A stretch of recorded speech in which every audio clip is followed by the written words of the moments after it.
Oi, pessoal. Chegamos então no último vídeo dessa nossa série sobre a mitologia grega e a sua influência na formação do conceito de justiça. Veremos agora as definições mais atuais sobre o que seria direito, o que seria justiça e como isso se comunica com Têmis e Diké no aspecto mitológico. Em Aristóteles, nós identificamos duas definições diferentes sobre justiça política. Observamos então que Tênis e Diké permanecem na essência ainda de Aristóteles nessas duas definições, quando ele afirma que da justiça política uma parte é natural e a outra parte é legal, de forma que a justiça política natural teria a mesma eficácia para todos em qualquer lugar. Trata-se de algo permanente e imutável. Um exemplo simples de uma justiça política natural é o direito à vida. É uma constante em qualquer espécie de ordenamento jurídico que não se pode tirar a vida de alguém aleatoriamente. Pode haver, sim, causas em que isso é legítimo, como na defesa da sua própria vida, mas isso é uma exceção.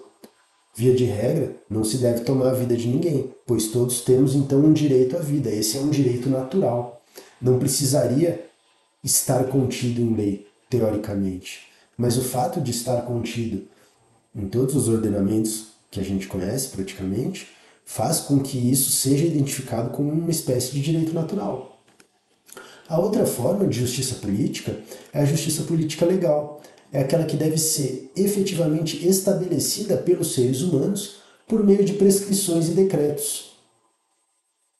Tanto os princípios da justiça de Zeus, que simbolizam a ordem imposta ao caos, quanto a justiça divina de Têmis e a lei escrita de Diké, seguem durante toda a história do pensamento filosófico e científico, especialmente no direito, assumindo então diversas formas em um aprimoramento constante. A influência de Têmis e Diké é evidente na distinção feita por Aristóteles entre a justiça política natural e a legal. Essa dualidade reflete uma tensão entre princípios universais e as leis humanas, um tema recorrente na filosofia do direito. É essa tensão que faz com que a gente consiga aprimorar o nosso direito sempre visando uma justiça maior, uma justiça divina e imutável.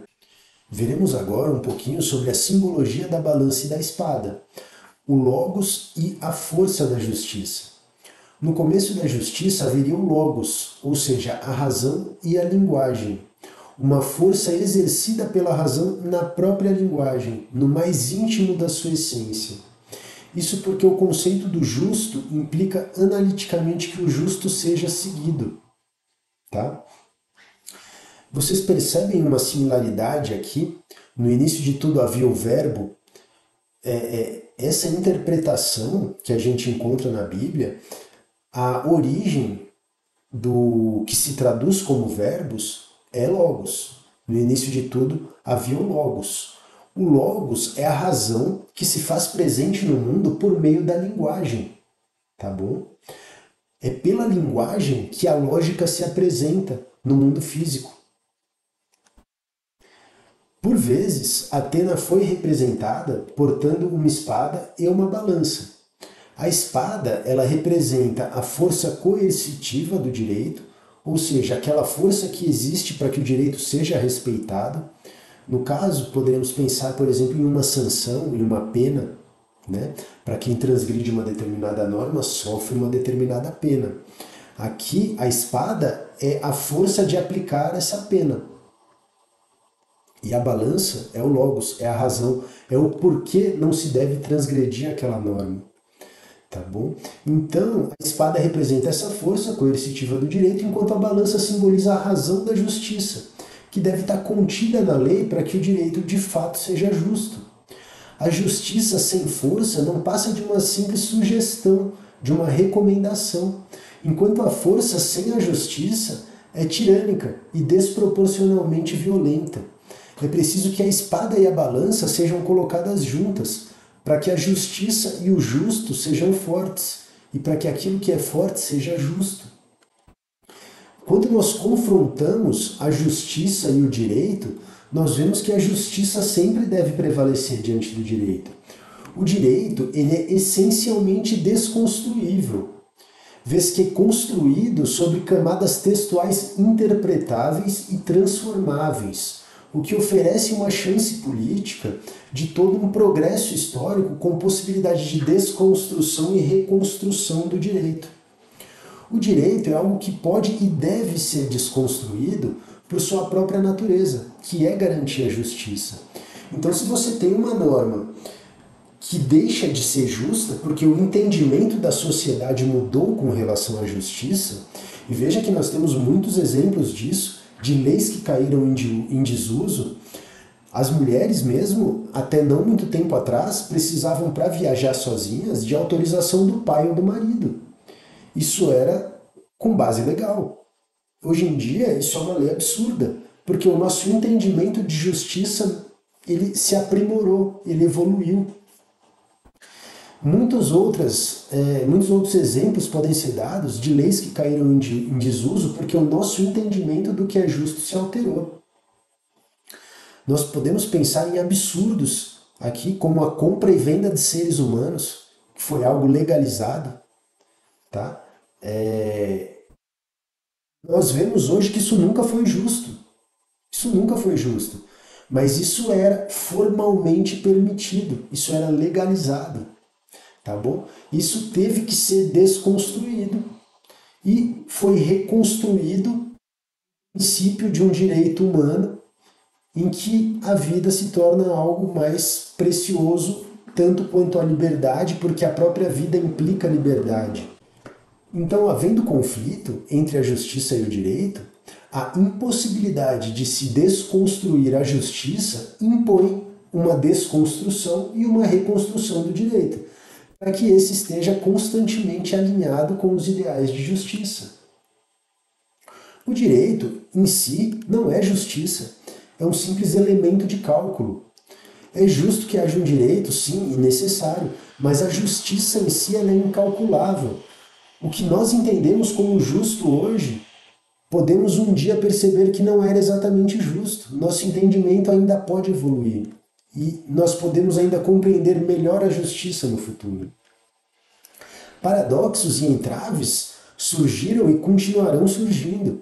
Eles são extremamente necessários ao mantenimento da justiça.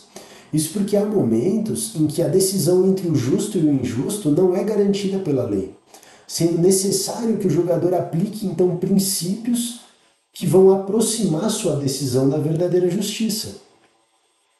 Não há justiça de fato sem uma liberdade de decisão. Não se pode dizer que um sujeito que não é livre em determinado ato tenha uma decisão justa ou injusta, simplesmente porque ele não teve liberdade.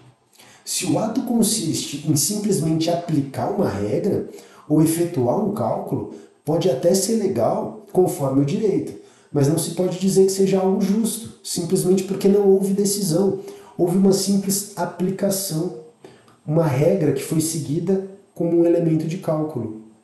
O julgador, ele deve não apenas seguir a regra do direito, mas ele deve assumi-la para confirmar o seu valor, o que se dá por um ato reinstaurador. Ou seja, a cada julgamento, a cada novo exercício da justiça pelo direito, esse ato só pode ser justo se o julgamento for fresco. Aqui eu estou usando o livro Força de Lei, do Jacques Derrida, e ele utiliza essa expressão julgamento fresco, que é algo bastante interessante e extremamente atual.